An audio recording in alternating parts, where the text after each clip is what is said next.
Proyekto Helmo.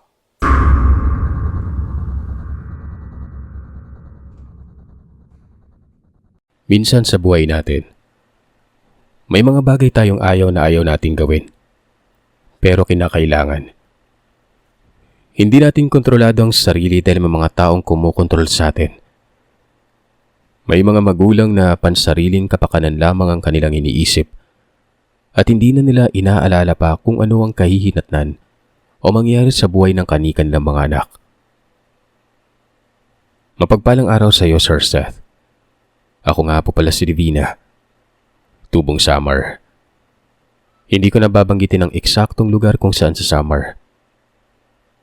Alam nyo, pangalan pa lang tunog makadiyos at kagalang-galang na mga kagiliw. Parang divine mercy lang. Pero alam niyo bang kabaliktaran sa pangalan kong ito? Ang pang-araw-araw na nangyayari sa buhay ko.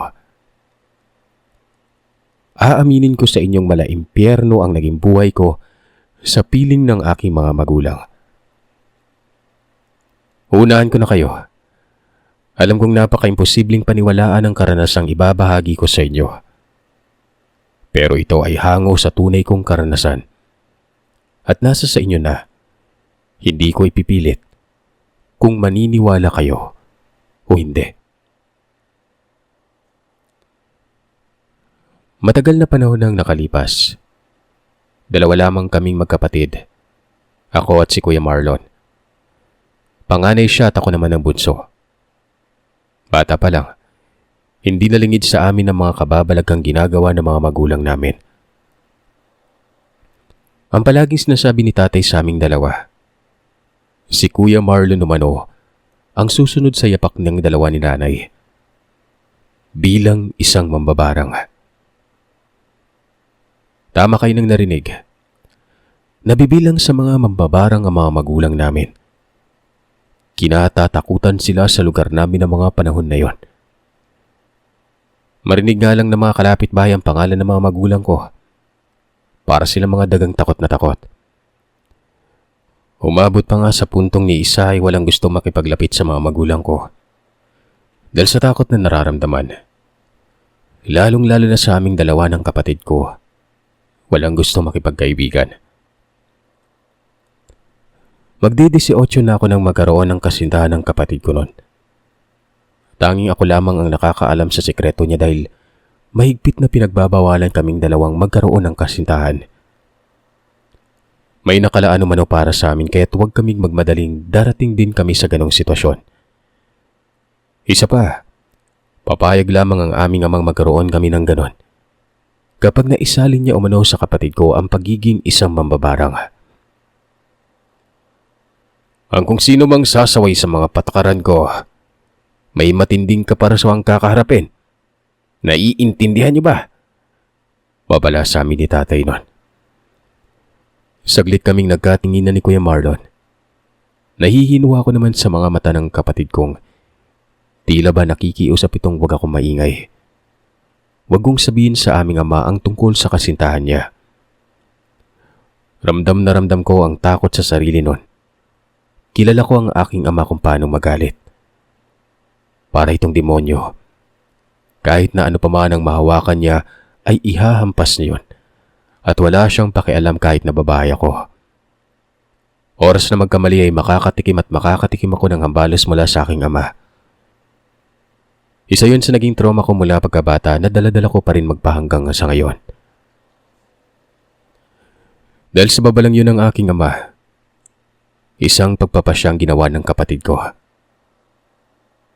Isang hating gabi nun, umalis siya sa bahay namin at nagtanan sila ng kanyang kasintahan.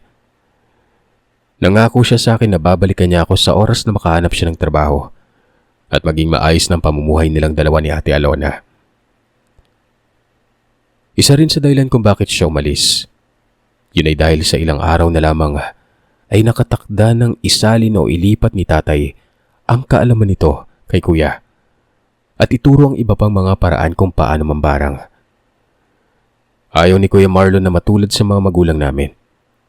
Kaya't nung makahanap siya ng pagkakataon, umalis ito sa bahay namin ng walang pasabi. Nung malaman ng mga magulang ko ang paglalayas na ginawa ng kapatid ko, syempre, grabe ang galit na nararamdaman nila. Lalong-lalo na si nanay. Halos umabot na nga sa puntong kamuntik-muntikan ng barangin ni nanay ang kapatid ko. Mabuti na lamang at pinakiusapan ko ito. Pero kapalit ng pagpayag niyang huwag gawa ng masama ang kapatid, ay ako umano ang sasalo sa lahat ng kaalaman nila sa pambabarang noon. Kumbaga, imbis na ang panganay kong kapatid na magiging disipulo, ay sa akin na lamang nila iniatang ang responsibilidad na hindi naman dapat para sa akin noon. Ako na magiging disipulo ng aking ama. Ayaw ko man. Wala na ako magagawa dahil mahal ko ang kapatid ko at ayaw ko may gawin silang hindi maganda dito. Kaya't pikit matang tinanggap ko ang kasunduang yon. Magmula nang umalis si Kuya Marlon, palagi nang nakabantay sa akin si Nanay Bising. Kahit saan ako magpunta ay kailangang sabihin ko muna sa kanya. Anya pa ng aking ina. Natatakot umano siya baka isang araw ay tutulad ako sa kapatid kong walang utang na loob at iniwan umano ang responsibilidad. Baka dumating ang araw na layasan ko rin sila. Sinabi ko naman kay nanay na kahit kailan ay hindi ko gagawin yun dahil may binitawan akong salita sa kanya. Ayoko may mangyari sa kapatid ko nang dahil lamang sa pansariling kapakanan. Divina, anak ng inutil ka. Ang tagal mo namang bata ka. Saan ka ba nagpunta at inabot ka ng ilang oras ha? Galit na bumungad sa akin si Nanay Bising noon. Kinakabahan at natatarantang sinabi ko sa aking inang na pumunta lamang ako sa palengke. May binili ako para sa pananghalian namin. Pasensya na po, Day. Marami po kasing tao sa palengke kaya hindi agad ako nakauwi. Ramdam ko ang panggagaliiti ni nanay. Narinig ko pang nagkikiskisa ng mga ngipin nito. Tanda na nagpipigil lamang yun sa galit na nararamdaman. Nalilisik rin ang mga mata na para bang ano bang sandali ay sasapyan na siya ng demonyo. Napakarami mong rason. Sa susunod kapag inutusan ka, bilis-bilisan mo yung kilos mo at baka hindi ko mapigilan yung sarili at mahambalos kita nitong bitbit kong kahoy. Hindi ako makatingin ng diretso sa mga mata niya. Natatakot ako magsalubong ang mga mata namin dahil baka lumipad na naman ang palad niya at tumapo sa pisngi ko doon. Isa sa pinakaayaw niya pa naman yung tingnan siya sa mata. Nakakawalang respeto umano kapag tinitingnan yon. Para hindi na masermonan pa ay tumango na lamang ako at tumingi ng patawad. O ano pang niyuyuko-yuko mo riyan ha? Pumasok ka na sa bahay at magluto na. Dagdag niya pang wika bago ako pumasok sa kusina. Bilis-bilisan ko raw ang pagluluto dahil may paparating kaming bisita. Bisita po? Oo, may bisita kaming darating. Ikaw ang mag-aasikaso sa mga bisitang yun ha. May papagawa sila at gusto kong ikaw ang gagawa. Para naman mapatunayan mo na sa amin kung hanggang saan ang kakayahan mo. Sabat ni tatay. Sandaling namutla ako nang marinig ko ang sinabi ni tatay noon. Dahil kahit hindi niya man direktang sabihin kung ano talaga ang gagawin ko, nahuhulaan ko na yon. Nakauwi ka na po pala, tay. Kaya kamusta po yung lakad niyo? Hindi sinagot ng aking amang tanong ko. Salip, ako ang tinanong niya kung naiintindihan ko ba raw ang sinasabi niya. Kailangan ko raw magpakitang gilas sa kanya para malaman niya kung nakahanda na umano ko para sa pagiging disipulo ko. Oo, tay. Naiintindihan ko po. Sige po, magluluto na po ako. Kabadong-kabado pa rin ako habang inihahanda mga lutuin. Batid kong bisitang tinutukoy ng mga magulang ko ay isa na naman sa mga halang ang kaluluwang magpapabarang sa mga kinaiinggitan o kagalit. Alam niyo, Sir Seth, hindi pa man ang katakdang isalin sa akin ang pagiging mambabarang ng aking ina. Pinagagawa na ako na hindi kaaya-aya. Labag man sa loob ko ang mga ginagawa kong yun pero wala akong magawa dahil yun ang utos ng mga magulang ko. Oras na hindi ko sila sundin, ako din ang mangyayari. Pagbabantaan pa nila akong may gagawin silang hindi maganda sa kapatid ko. Nang matapos na akong magluto, pumasok muna ako sa silid ko. Umalis kasi uli ang mga magulang ko at mamaya-maya pang balik ng mga yon. Hindi pa man din ako nagugutom kaya't mamaya na lamang ako kakain ng tanghalian. Habang nagmumuni-muni ako sa loob ng kwarto, bumalik sa aking isipan ang kauna-unahang pahirap na ginawa ng mga magulang ko noon. Tandang-tanda ko pang wala pang 1 buwan magmula nung umalis ang kapatid ko.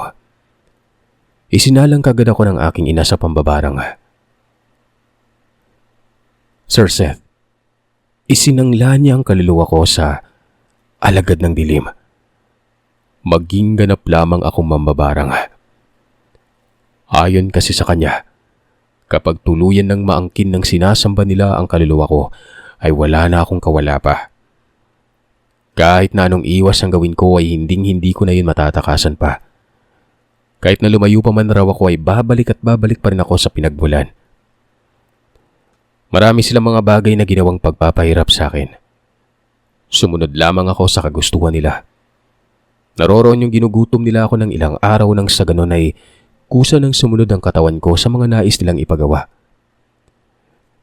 Kapag hindi pa sila nakokontento, sinusugat-sugatan nila ang braso ko gamit ang matutulis na bagay, gaya na lamang ng patalima, habang may binabanggit silang orasyon. Titigil lamang sila sa ginagawa kapag ramdam nila sa kanilang mga sariling kontentong-kontento na sila sa ginagawa. Kapag naman gumagawa sila ng gayuma gamit ang bangkay ng hayop, ako yung pinapaligpit pagkatapos nilang gumawa ng langis. Pero ang mas nakakasukang bagay at hinding-hindi kinakaya ng sikmura kung ginagawa ng mga magulang ko, yun ay ang kumakain sila ng hilaw na karne tuwing kabilugan ng buwan. Habang nakatingala at nakatingin sa bilog ng buwan sa may kalangitan, ay walang patid na nilalantakan nila ang laman loob ng bangkay ng hayop. Para sa kanila, nakakadagdag umano yon ng lakas ng pangangatawan at walang hanggang kakayahan sa pambabarang. Minsan naman ang ginagawa nila sa taong balak gawa na masama. Tititigan lamang nila ito mula sa hindi kalayuan habang may inuusal na orasyon sa isipan. Tiyak, walang paltos kinabukasan, nakaratay ng taong yon. Pero kadalasan naman ay mga taga-malayong lugar ang pumupunta sa bahay namin. Kaya't nagdadala na lamang ang mga yon ng mga kagamitan ng taong gusto nilang pagawan ng hindi maganda o kaya naman litrato. Simula nang medyo natuto na ako, sa akin ay pinapagawa ni tatay mga bagay na hindi katanggap-tanggap ng sikmura ko. Gaya na lamang ng kapag may taong lumalapit sa kanila at humingi ng tulong para barangin ang kaaway ng taong lumapit na yon, sa akin nila ipapagawa. Nung una, talagang ayoko. Nakakakilabot yung ginagawa ko sa taong gawan ng masama noon. Bibigyan ko sila ng sakit na hindi kayang lunasan ng doktor. Magkakaroon ng galis sa buong katawan at maging sa mukha at ulo ang taong pinaparasahan ko. Maliban doon, may mga insekto akong ibinabaon sa katawan ng biktima na siyang magiging dahilan kaya't unti-unti nang lalamunin na kalamnan ng biktima nang hindi nito namamalayan. Kapag napagtagumpayan ko ang mga bagay na ipinapagawa ng mga magulang ko, labis-labis ang tuwang nararamdaman nila. Pero kapag nabigo ako, grabe ang parusang gigagawad sa akin. Gaya na lamang ng paluluruin nila ako sa harapan ng mga ribultong itim na sinasamba at sunod-sunod na pinapatakan ng kandilang itim ang kamay ko. Sa bawat pagpatak ng kandila ay nagdudulot yung napakatinding sakit at apdi. Ikaw ba naman, di ba? Sa sigarilyo pa nga lang, kapag hindi mo sinadyang masagi nun, masakit, di ba? Yun pa kayong lumalagablab na kandila. Panay na ang pagmamakaawa ko sa mga magulang ko na itigil na nilang ginagawa pero daig ko pa ang presong pinaparusahan. At ito pa, Sir Seth. Nakangisi lang naman ang mga magulang ko at nagwiwikang aking amang nararapat lamang ako na mamarusahan ng ganon. Dahil hindi ko mano ginagalingan ang mga ipinapagawa nila sa akin. Alam ko naman na ron na kaluluwa nila magiging kapalit oras na magkamali ako. Kaya kung tutuusin ay kulang na kulang pa ang ginagawa nila sa akin noon. Nalimpungatan ako mula sa malalim na pagmumuni-muni nang marinig ko ang boses ni nanay. Tinatawag ako nito. Lumabas na daw ako ng kwarto dahil kakain na raw kami. Pagkalabas ko ng silid noon, nagmadali na akong pumunta sa kusina para maghanda na ng pagkain. Makaraan ng ilang minuto nang nasa kalagitnaan na kami ng pagkain, sinabihan ako ni nanay na maghanda na pagkatapos. Nakausap na nila kanina ang taong maipapagawa nun. May sinaglit lamang umano ito sa karatig baryo. Umayos ka, Divina, ha? Huwag na huwag mo akong ipapahiya sa pagkakataong to. Oras na mapahiya ako, kami ng nanay mo. Alam mo na yung mangyayari, ha? Takot na takot akong tumango sa kanya. At nagwikang nangangako akong hinding-hindi na ako magkakamali pa. Huwag lang niyang ulitin ang ginawa nila ni nanay sa akin.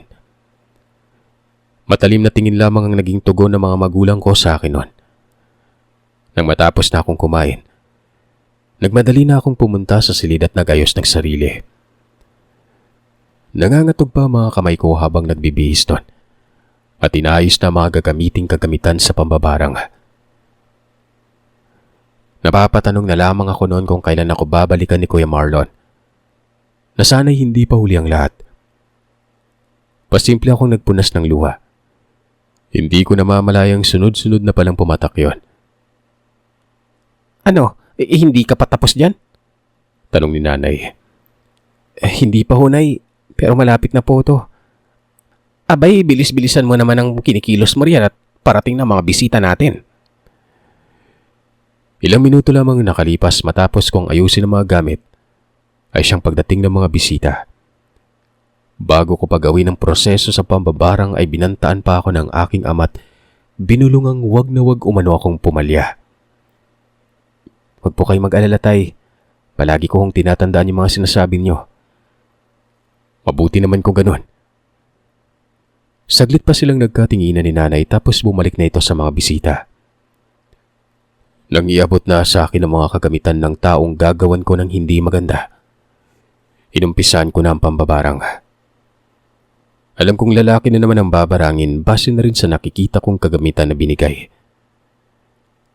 Habang pinoproseso ko nga ang pambabarang, ay kinuha ko sa lumang baol ang bungo ng taong palagi kong ginagamit doon.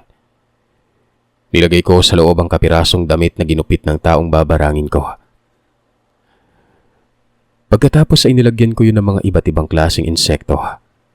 At ang kandila namang ginagamit ko sa pambabarang ay ang kandilang hinulma pa ng aking amang may nakahalong kapirasong laman ng patay na taong hinukay pa nito mula sa sementeryo. Pagkatapos nun, inihalo niya na sa kandilang hinuhulma. Nang sa ganoon ay mas malakas ang epekto sa pambabarang. Pikit mata at walang kahirap-hirap na kinitilan ko ng buhay ang taong pinapabarang ng customer ni nanay. Ayon na rin sa kagustuhan nito.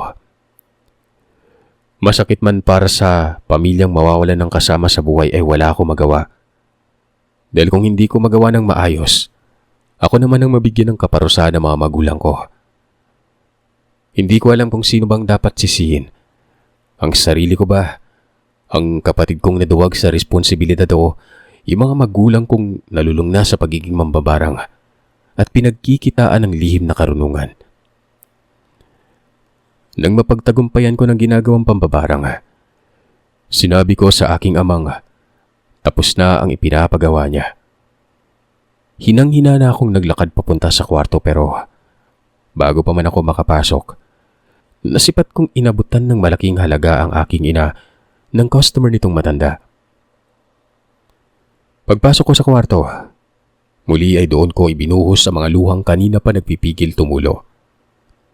Impit na humahagulgul ako ng iyak sa takot na baka marinig ng mga magulang kong sakim ang pag-iyak ko noon.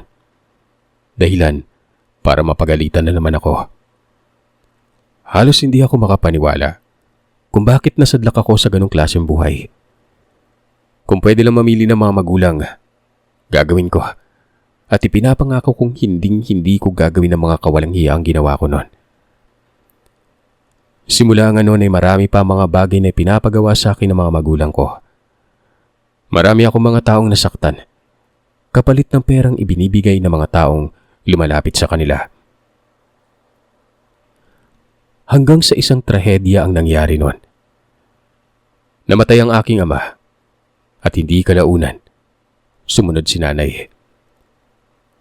Nahuli sila ng albularyo noon na merong binarang na tao at binigyan rin ng matinding kaparusahan hanggang sa bawian na ito ng buhay. Pero bago pa man bawian ng buhay ang aking ina, naisalin na nito sa akin ang lahat ng kaalaman sa kaliwa.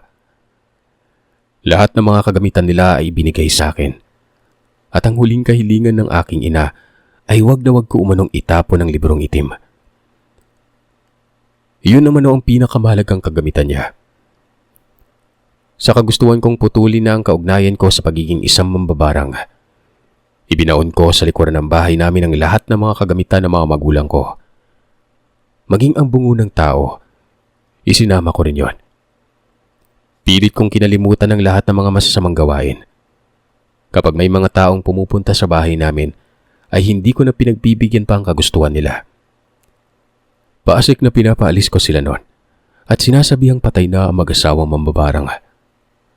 Na umalis na sila at wag na wag nang babalik pa dahil kailanman ay wala na ang mag-asawang yon. Hindi na sila matutulungan sa kagustuhan nila kahit na hukayin pa nila sa sementeryo ang bangkay. Magmula rin na mawala mga magulang kong sakim, nagkaroon na ako ng iilang kaibigan at kabilang na doon si Anton. Inamin niya sa akin na noon pa man, gusto niya na talaga makipaglapit sa akin kaya nga lang, hindi niya yun magawa-gawa dahil natatakot raw siya na may gawing masama sa kanya mga magulang ko. Pero noon nga mawala na mga magulang ko, lantaran na siyang nakipagkaibigan noon. Yun nga lang, ang buong akala kong magiging malaya na ako sa madilim na mundong ginagalawan.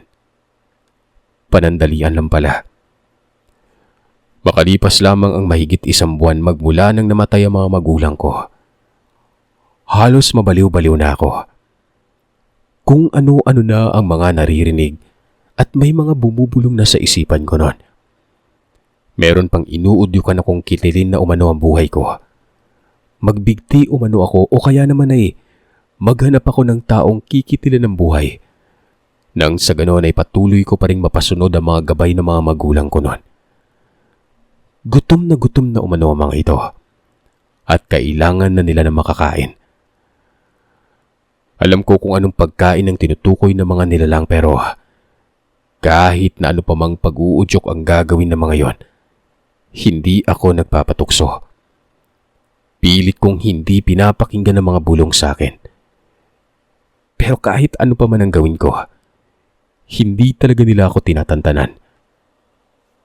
Tumigil na kayo. Tigilan nyo na ako. Lubayan nyo na ako. Pakiusap. Hindi kalaunan. Nawala naman ang mga bulong na naririnig ko hanggang sa nakatulog na ako. Habang tumatagal, napapansin kong muli na naman akong iniiwasan na ng mga kababaryo. Hindi nakaligtas sa akin ang usap-usapang kaya ganoon ang nangyayari. Dahil sa akin umano isinali ng pagiging mambabarang ng mga magulang ko noon. Paulit-ulit namang sinasabi sa akin ni Anton na wag ko na lamang raw papakinggan ng mga taong nagsasalita sa akin ng hindi maganda.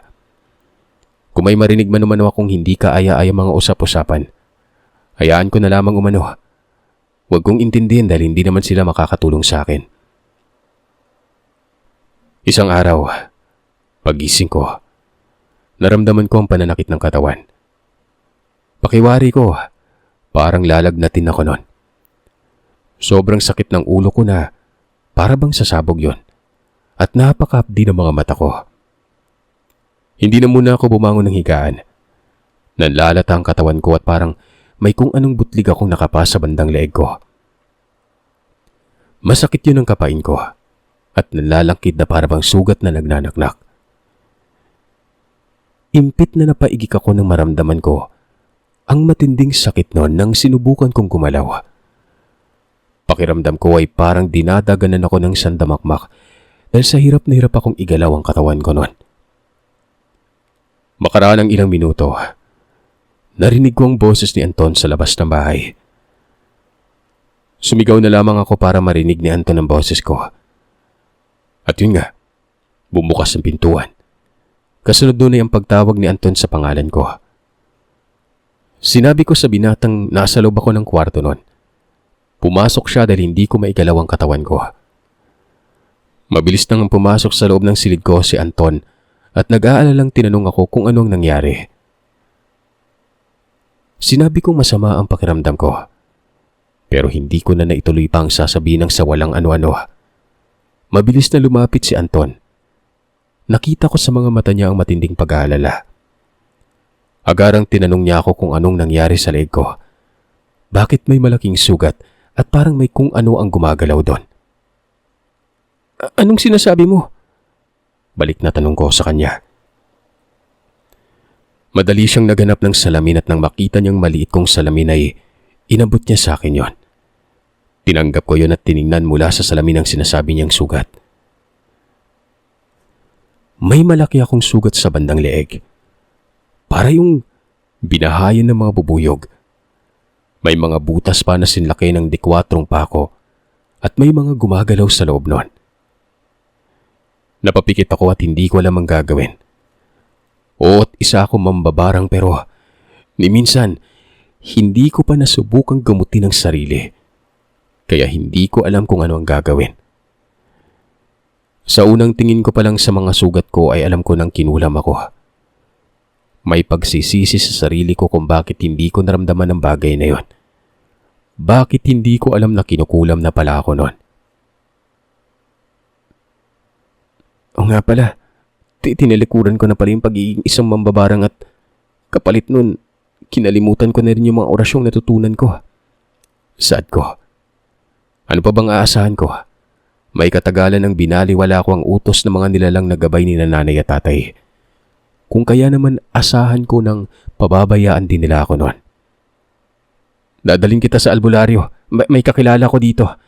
Alam kong hindi normal yung nangyayari sa'yo. Tingnan mo yung braso mo, binti mo.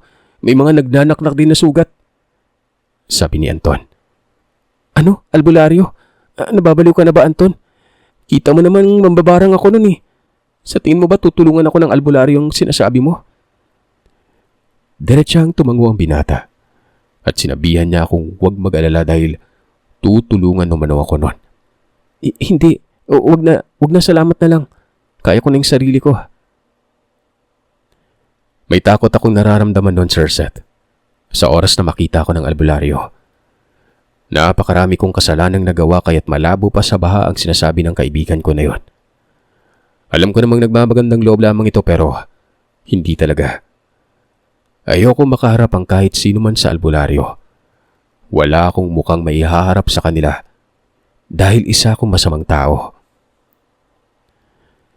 Kahit na anong pagtanggi ang gawin ko, pilit pa rin akong kinukumbinsi ng binatang pumayag ako.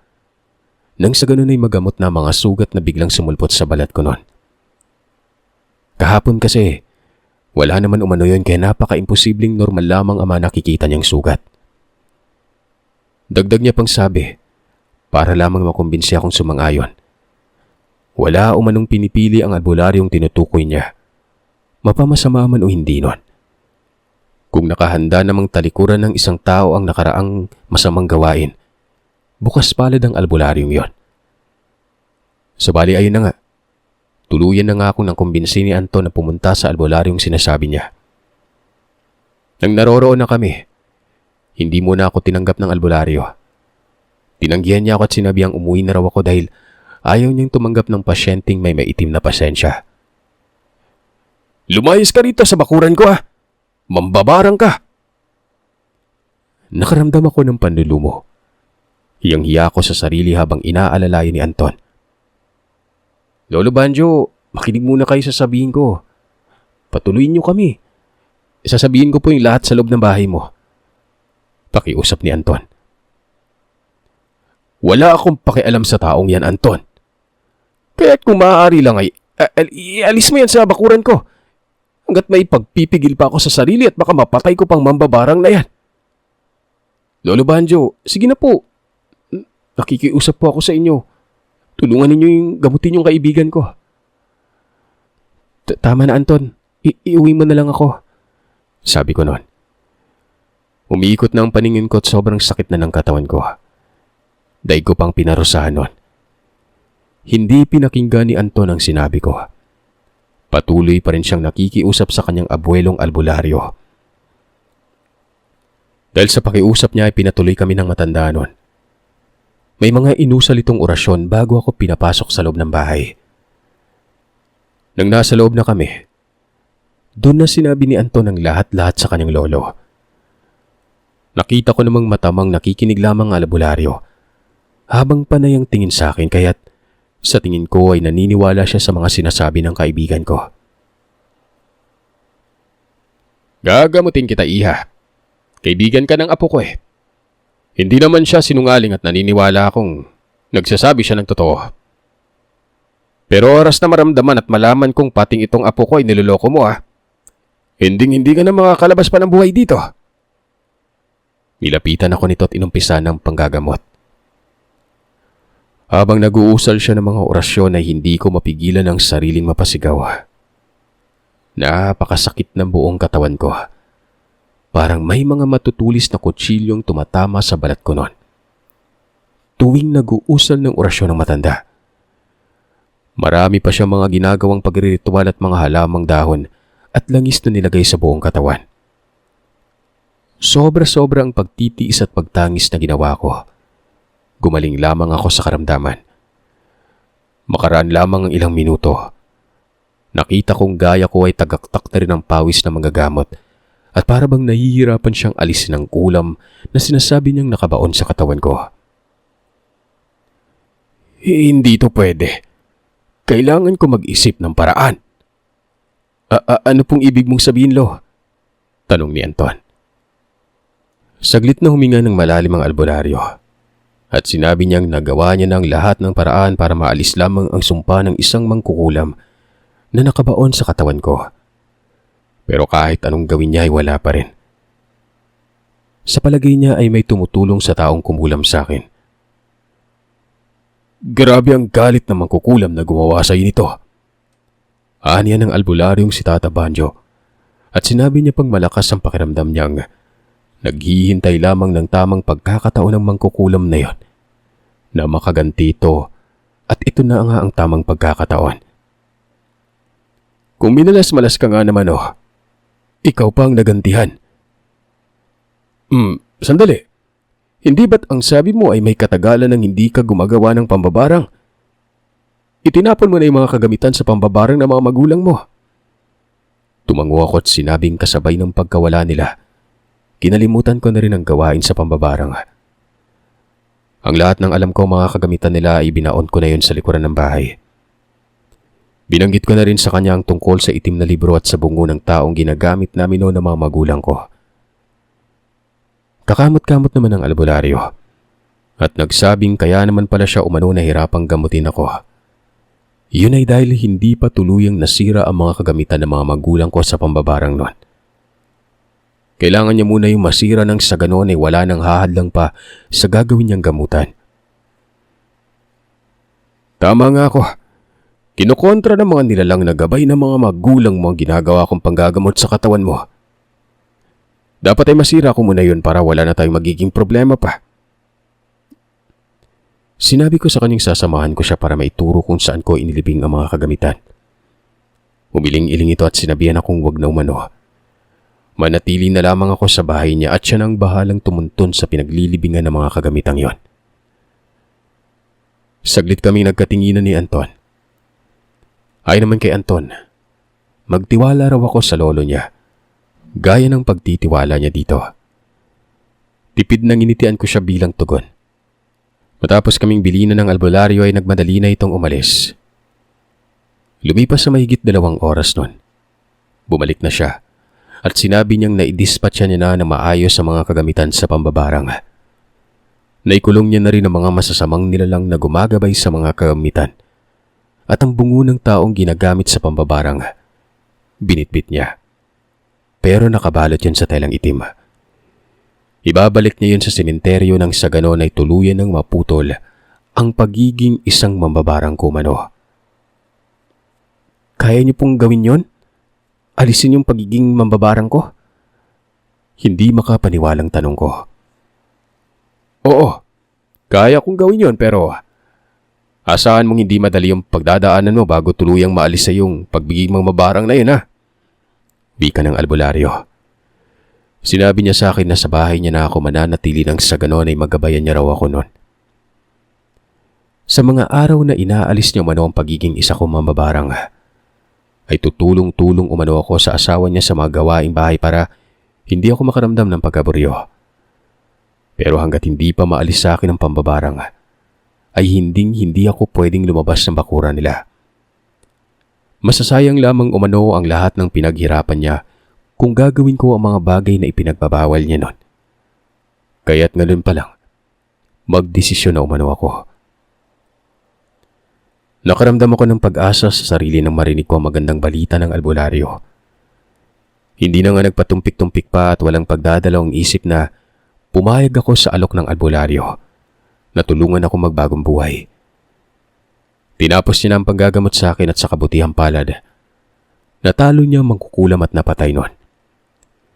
Tinupad niya rin ang sinasabing aalisin niya ang pagiging isa kong mambabarang. Napagtagumpayan niya ito.